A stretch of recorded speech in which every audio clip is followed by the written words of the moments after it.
नमस्कार, मैं मयूर अलवेला और आप देख रहे हैं अलवेला राजस्थान। विगत 2-3 दिनों से हमारे शहर के अंदर एक मुद्दा काफी गरमाया हुआ है कि जिस तरह से डॉक्टर हेमंत जोशी द्वारा जो है उनके पालतू श्वान का अंत्येष्टि जिस तरह से की गई थी, अंतिम संस्कार की क्रिया जिस तरह से की गई थी, उसके बाद से ही पूरे शहर के अंदर एक विवाद सा छिड़ गया है। उसी विवाद को लेकर आज डॉक्टर हेमंत जी जोशी हमारे साथ हैं। सबसे पहले चैनल में बहुत बहुत स्वागत है हेमंत जी। बहुत बहुत धन्यवाद मयूर जी।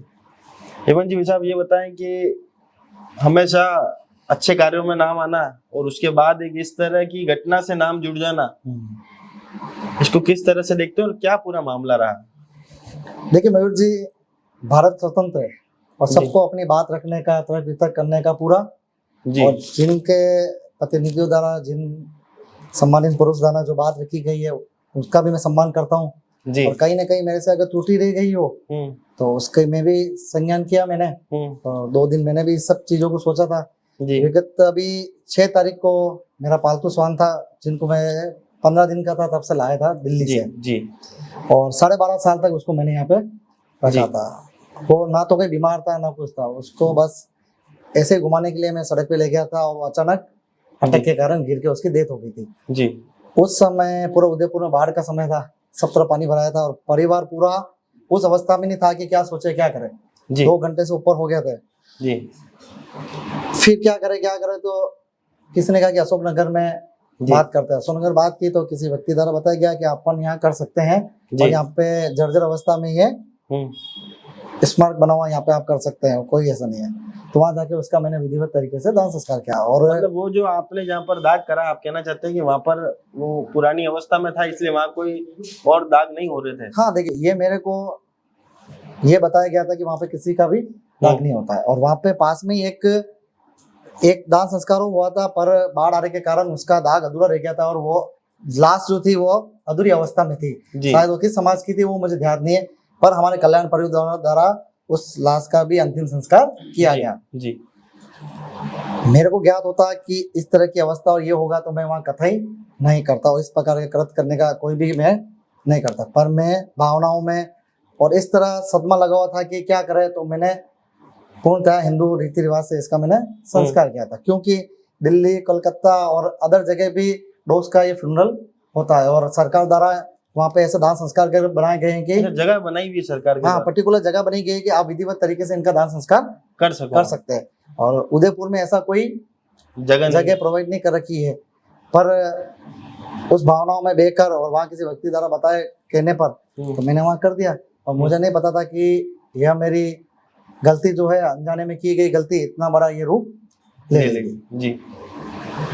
अब चलिए, जो हो गया अब उसको तो बदल नहीं सकते, पर आप क्या कहना चाहते हैं आम शहरवासी जी? क्योंकि आम शहरवासी हेमंत जी से मोहब्बत भी करता है, हेमंत जी के कार्यों की तारीफ भी करता है, पर एक गलती हो गई तो उसके लिए क्या कहना चाहते हैं हम शहरवासी? देखिए, मैं सबसे पहले मयूर जी है कि जिन भी व्यक्तियों द्वारा और जिन भी सृजन द्वारा ये जो वार्तालाप की गई, जिनके द्वारा ये जो बात समक्ष रखी गई है, मैं उनका सम्मान करता हूँ कि उन्होंने सनातन धर्म के प्रति एक आवाज उठाई है। चाहे कोई भी होगा, चाहे मैं हूँ चाहे कोई भी हो, अगर उन्होंने आवाज उठाई है तो मैं उनका सम्मान करता हूँ।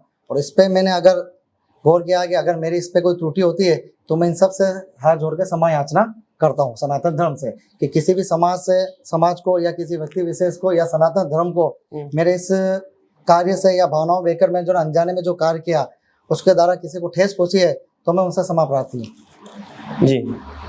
चलिए, क्षमा आपने मांग ली, पर आप कह रहे हैं कि भाई आपने हिंदू रीति रिवाज के अनुसार उसका, पर पूर्व में भी जिस तरह से कई पशुओं को लेकर हमने देखा, अभी हाल ही में जब आपका ये पूरा चल रहा था पूरा एपिसोड, उसी दरमियान में एक वानर की भी मृत्यु हो जाती है, पूरे गांव में उनका शव यात्रा भी निकलती है, कुछ लोग अपने बाल भी उसके लिए देते हैं। तो कहीं ना कहीं पशुओं से लोगों की भावना जुड़ी होती है, इस बात को मानते हैं? देखिए, वो उनके लिए पशु नहीं है।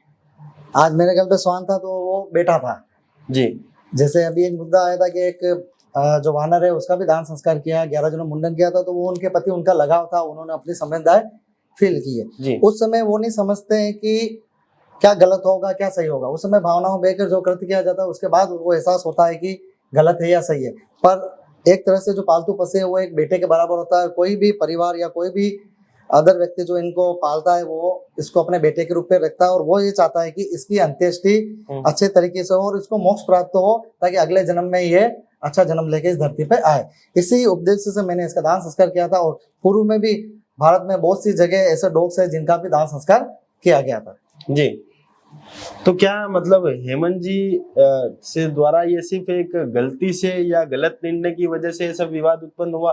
कोई सोच समझकर आपने इस तरह का कृत्य नहीं करा था कि भाई एक नजीर पेश की जाए देखिए, समाज के सामने कि भाई अपन एक अच्छा मैसेज देने की कोशिश, ये नजीर पेश करने की कोशिश तो नहीं थी? नहीं, मेरा उद्देश्य किसी के जनहानि को, किसी के भी सनातन धर्म को या किसी भी समाज को ठेस पहुंचाना नहीं था। मेरी उससे भावना जुड़ी हुई थी और मैं केवल मानवता और एक इंसानियत कि वो 12 साल तक वफादार रहा था और मेरा फर्ज बनता है कि मैं भी उसके प्रति वफादार हूँ। मैं नहीं तो उदयपुर में इस समय इतनी बार थी, मैं ना तो कहीं नदी नालों में कहीं दूसरी जगह जाने की व्यवस्था थी, ना कुछ था। मेरे को जैसा बताया, मैं तो अनजान था, ना मेरा कभी मोक्ष धाम पे ज्यादा आना जाना पड़ता, ना भगवान करे किसी का आना जाना हो जी। पर तो भी किसी भी समाज धनातन धर्म को ऐसा लगता है कि मैंने अगर ये कार्य किया है और उनके आस्था को अगर ठेस पहुंचती है तो मैं क्षमा प्रार्थी उसके लिए। जी। और अगर क्या उस दिन बाढ़ जैसी या जलमग्न जैसी स्थिति नहीं होती तो क्या हेमंत जी उसके लिए कोई वैकल्पिक व्यवस्था कर लेते हैं?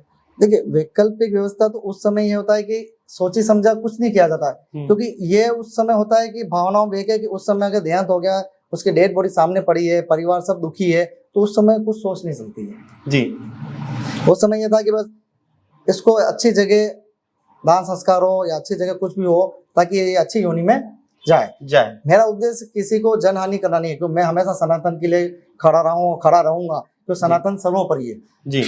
मेरे लिए चाहे इंसान हो चाहे जानवर हो कोई भी हो, सब में परमात्मा बसता है, हर कण में परमात्मा है जी।